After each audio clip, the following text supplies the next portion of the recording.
By the end of next week, about 88% of the S&P 500 companies will have reported their second quarter results. Now, that gives you a read on the pace of earnings growth or contraction, but our guest is far more interested in dividend growth as the indicator to watch if you're looking for investment opportunities. We're joined now by Eric Irvin, CEO of ETF issuer Reality Shares. Now, his firm has a system that predicts which companies are likely to grow their dividends. Eric, great to see you. Well, thanks for having me today. And Eric, we probably should remind the viewers, over a decade or more, research indicates that dividends are the things that make you rich. Yeah, even if you go back to, say, the last 50 years, dividends have produced almost half of the overall total return of an S&P 500 investment. And then on top of that, if you go into, say, the highest quality companies, those companies most likely to grow their dividends over time, you find even more excess returns, almost 30% more excess return of a dividend grower versus just an overall dividend yield type company. I don't want to get too philosophical or anything here, but what about the mania we've seen in recent years for companies buying back their stocks? Is that as good a deal for investors?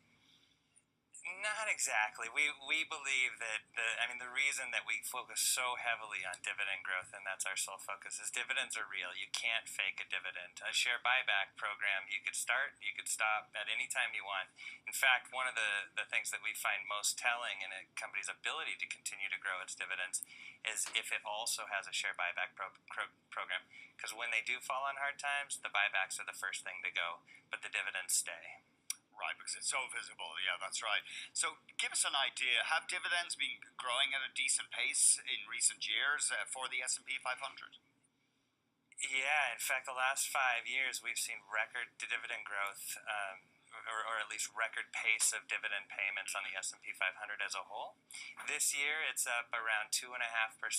The kind of year-over-year dividend growth this year will be around 5.5%. We would expect this year to end up around 6.5% or so on the dividend of the S&P 500. Just to put that into perspective, so if you go back 40 years or so, really you've seen 3 down years in the dividends on the S&P, only 3.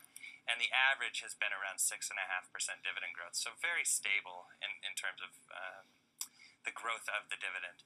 Earnings, on the other hand, can be a little bit more volatile, and that's really why we focus on that dividend perspective. Now, you say that tech is one area that's likely to produce decent dividend growth, traditionally not a big dividend payer, but that's partly because it doesn't have a very high dividend payout ratio right now, the tech sector. Yeah, exactly true. When you think about the tech sector and you think about dividends in general, you think about how much cash does the company have on its balance sheet? How much free cash flow is the company generating? I wouldn't say earnings, but I would say free cash flow is probably far more important, what we've found, to reflect the future dividend growth. And in the tech sector, you have these companies that are now maturing and they're able to reward their shareholders, where before they were having to pile all that money back into the business. They've been the strongest dividend growth sector across the board in at least the last 7 years. You got a couple of ideas for you companies you think are decent candidates to grow their dividend consistently. Texas Instruments, tell us what they've been doing about dividends. Yeah, so Texas Instruments just reported some really strong earnings, and if you go back, Texas Instruments has increased their dividend 12 years in a row. Our model, which is really based on 7 factors that we found to be most reflective of a healthy company that can actually grow its dividends in the future, Texas Instruments scores very strongly across every single one of those different 7 factors. The combination of all those different factors together really lends itself to a company that can continue to grow their dividends in the next, future, probably next 5 years. But also, it just is a window into the health of the business. These are very strong companies with nearly 4 to 5 times the overall kind of dividend growth rate of the S&P 500. Very strong. And Tyson Foods, the chicken giant, they fit the same bill, do you think? Yeah, exactly. So Tyson Foods, in fact, has a free cash flow to dividend ratio almost 4 times the S&P 500 average.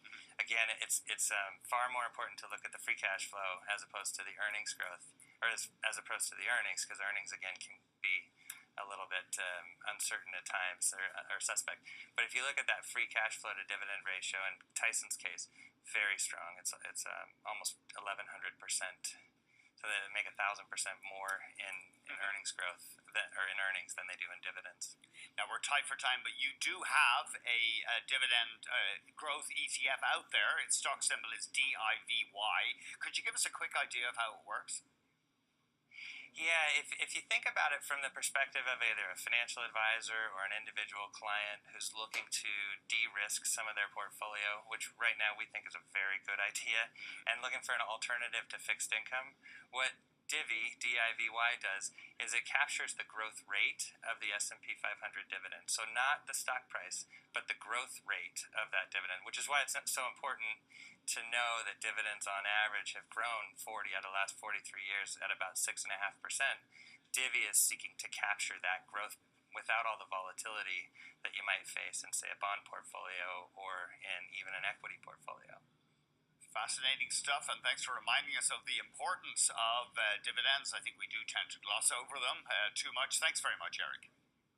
Thank you. Eric Irvin, CEO of ETF issuer Reality Share.